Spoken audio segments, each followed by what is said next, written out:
année, le forum était une réussite.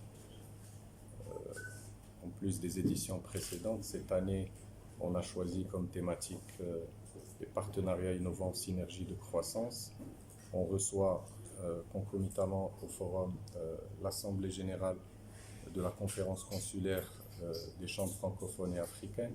Aussi, on reçoit une délégation importante de l'Union européenne, plus d'une cinquantaine de présidents de chambres de commerce.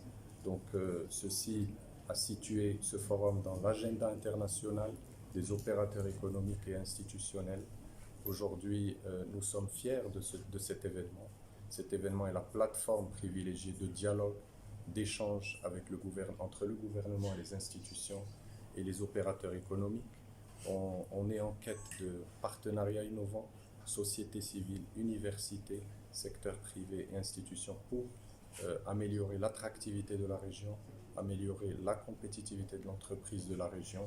Et je pense qu'aujourd'hui, cet événement est la plateforme privilégiée pour cela. Trésorier de la Chambre de commerce de la région Fès-Meknès et trésorier de la fondation du Forum économique Fès-Meknès. Alors, cette troisième édition du Forum économique est marquée spécialement par l'organisation de la 45e Assemblée générale de la Conférence des chambres africaines et francophones, qui se tient pour la deuxième fois de l'histoire au Maroc et donc à Fès.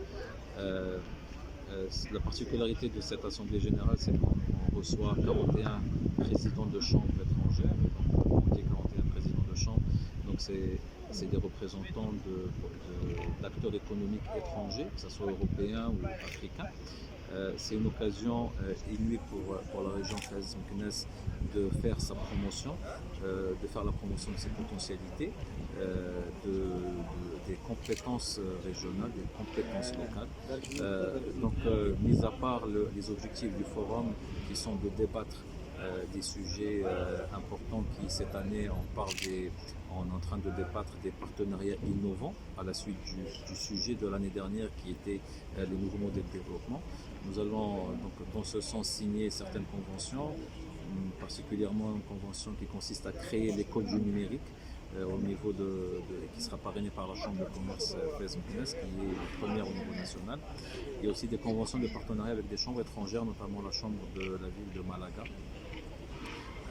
qu'on vient de visiter d'ailleurs, ça fait 3 ou 4 mois, et à la suite de cette visite, on a pu avoir l'ouverture d'une ligne aérienne directe entre Fès et Malaga, qui, nous espérons, pourra contribuer à la promotion du tourisme au niveau de la région Fès-Meknès.